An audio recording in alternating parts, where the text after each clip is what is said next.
Hello, welcome back to Too Sweet MTG, and welcome to Instant Deck Techs. In this series, we go over everything you need to build a certain commander. We'll go over the strategies and the types of cards needed you need to get the deck working. Any cards we mention will be down in the description below. In this video, we're going to be looking at Ramses Assassin Lord. It is 2 blue-black for a 4/4 legendary creature human assassin. It has Deathtouch, and other assassins you control get +1/+1. It also has, whenever a player loses the game, if they were attacked this turn by an assassin you control, you win the game. So they finally printed us an Assassin Lord to lead our Assassin Tribal deck, and it comes with a very awesome alternate win condition. This means we only actually ever need to take out one player to win the whole game. This deck isn't just going to be jam every assassin under the moon into it. We're going to play and think like an assassin. The plan with this deck is to lurk in the shadows until we're ready to strike. We'll firstly be playing as many assassins with Deathtouch as possible. This will be firstly great at holding down the board so our opponents won't want to attack us. Then we'll play cards that add things like the initiative and the monarchy to the game. First for a bit of card advantage for us, but then also they incentivize everyone to start attacking each other, and then also give us justification for swinging in. With the extra attacking that those bring into the game, it means that players will naturally be on less life, ready for us to alpha strike one of them to trigger that ability of Ramses to win us the game. We'll also be running some cards that on their own take a massive chunk off of people's life totals, for when we just want the game to end a little bit quicker. The first section we're going to go over is our Deathtouchy Assassins. As we've mentioned, these will hold down the board for us until we're ready to turn them sideways to finish off an opponent. There's currently a decent amount of them out there, and to be fair, it's not a high bar for them to cross in this deck. Be cheap, be an assassin, and have Deathtouch. At that point, we're pretty much jamming everyone that we can. There are also some premium ones, as it were. Mari the Killing Quill gives all assassins Deathtouch, including itself, and then also nerfs some graveyard strategies by exiling the creatures that die. And then it also gives us some card advantage and some ramp when we decide to swing in, a very good card in this deck. Then we also have Virtus the Veiled. It covers the base of getting into the deck, but then also has the ability to knock a player's life total in half if it ever connects. Absolutely perfect for our alternate win condition. Then we have Thorn of the Black Rose, an annoying body with Deathtouch which is perfect for the deck, and by adding the monarchy to the game, is also great at getting people to start swinging at each other. The next section is a little bit hard to explain, but basically it's cards that incentivize our opponents to attack each other. You can play as many of them as you want here, as fortunately they will also double up as some card advantage for us.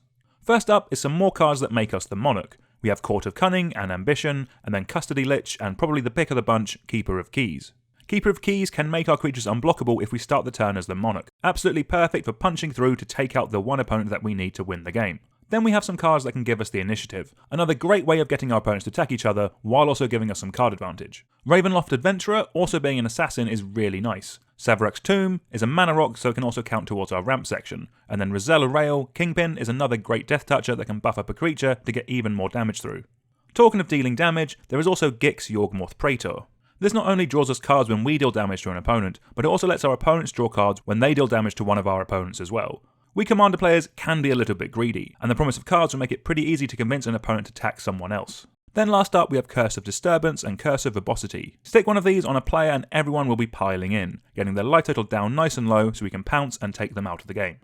Talking of getting life totals nice and low, we have a couple of cards here that can take huge swathes of a people's life total, making finishing one of them off all the easier. First up we have cards that let us take someone's life total to something a bit more manageable. 40 is quite a lot. Tree of Perdition lets us make someone's life total 13, and then leaves us with a huge blocker. Then Sorin Markov can make a player's life total shrink to just 10. You also have Repay in Kind, which is a great leveler especially if we end up on a super low life total ourselves, or if there's one player on a really high life total but with no board state, a really solid option in the deck. Then Torgar, Famine Incarnate, can make a player's life total 20, that could be opponents or it could even be us if our life total is super low. We also have a card like Magus of the Mirror, which is another great way of swapping players' life totals around. You can use it if ours ever gets too low, or if a player with no blockers is ever too high. Then we have some more cards that can saw a player's life total in half. You have Quite a Spike, Virtus the Veiled, Fraying Omnipotence, and Scytheclaw. These all help bring down the player's life total to a much more manageable level, ready for our assassins to take them out. The next section is our card draw. We've already mentioned some assassins that have some card draw tacked on, and then we also have Monarch and Initiative cards that can cross over into this section. One assassin we didn't mention is Rafine's Silencer. The Connive when it comes out is some nice card selection, and then when it dies it could take out a creature with it. Very solid. We also then have Kindred Discovery. Naming assassins in a deck running a lot of assassins should lead us to drawing quite a few cards. Then we have some Coastal Piracy effects. These are spells that draw us cards whenever we deal combat damage to a player. Hopefully with all the Monarch and Initiative cards going around, people should be open for business and ready to take some damage. Also, a lot of time people just won't want to block our death touchy horde of assassins.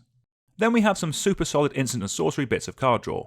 Ponder and Preordain are just cheap and good, and Distant Melody is a nice bonus for us running all of those cheap assassins. Then you have cards like Fact or Fiction and Dig Through Time, which are a bit more mana hungry to cast, but can get us further into our deck for that right card that we need. Moving over to our ramp section now, and this is going to be pretty standard for the most part, and we're looking to run a base between 8 and 10 bits here. First up we have our Mana Rocks. Really good and really solid at giving our deck what it needs so we can start casting our spells. You have your Soul Rings, your Signets, your Talismans and your Diamonds, they're all a really great place to start. One of the few 3 mana rocks I would consider running is Cryptolith Fragment. Nugging each opponent for 1 each time it's tapped might not seem a lot, but it will add up over the course of a game. For some tribal-based ramp, Herald's Horn can reduce the cost of our assassins by 1 generic mana, and the potential card draw will happen a couple of times in the game as well. Then finally we have Sword of the Animist. This just goes and gets us a land whenever we attack with a creature, which seems very good in this deck. Especially as we can justify that we want to get that bit of ramp out while attacking someone with a Death Toucher and also trying to steal the monarchy back from them. Moving over to our interaction section, and this is going to be a little bit bigger than in other decks.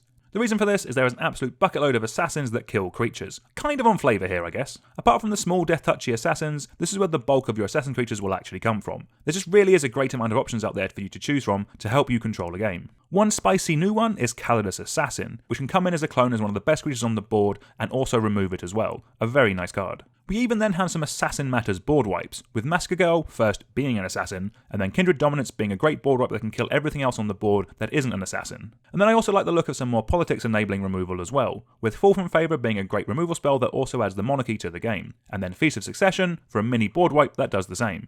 Next up we have some protection. Primarily this is for our commander, so we can keep it around to buff up our team and keep that alternate win condition alive. Obviously we first start with Lightning Greaves and Swiftfoot Boots, which blocks Ramses from most targeted removal. Then this is also a deck where I would consider running some counter magic. These are really great at protecting either Ramses or also protecting our whole board from a Wrath. But then also, because most of our removal is going to be on creatures, it'll be nice for us to have some instant speed ways of interacting with our opponents. Because our assassins take care of most creatures, you can generally focus on ones that counter instant or sorceries.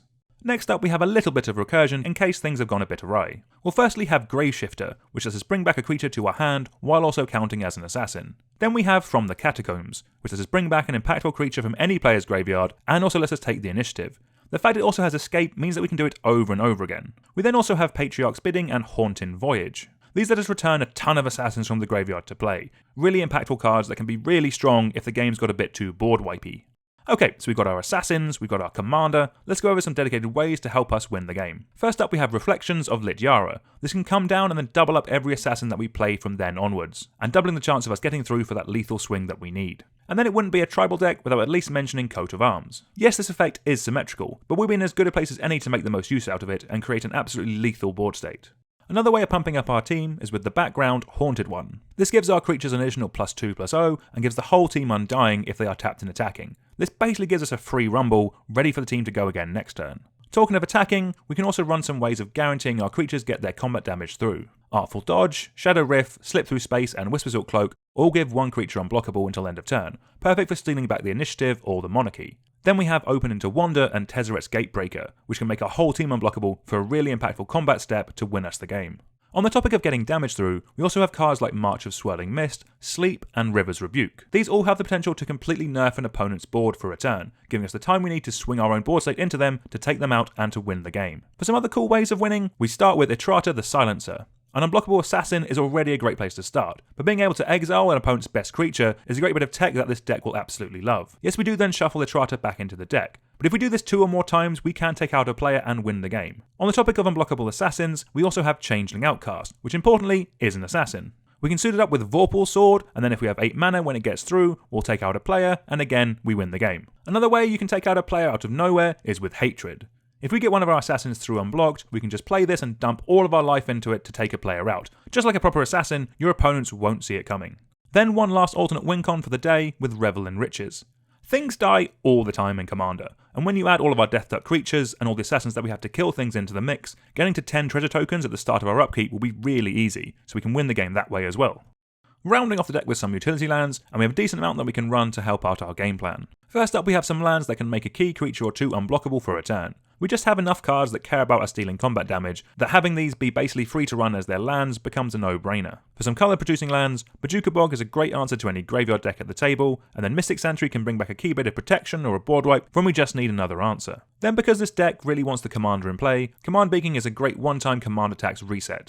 The rest of your mana base will be very dependent on what you have available to you. We've recently released a video with some advice on building a deck with a budget mana base, which might be of help. Until next time, please like, share and subscribe, and let us know down in the comments if there are any commanders you'd like to see a deck tech on. Thank you very much for watching.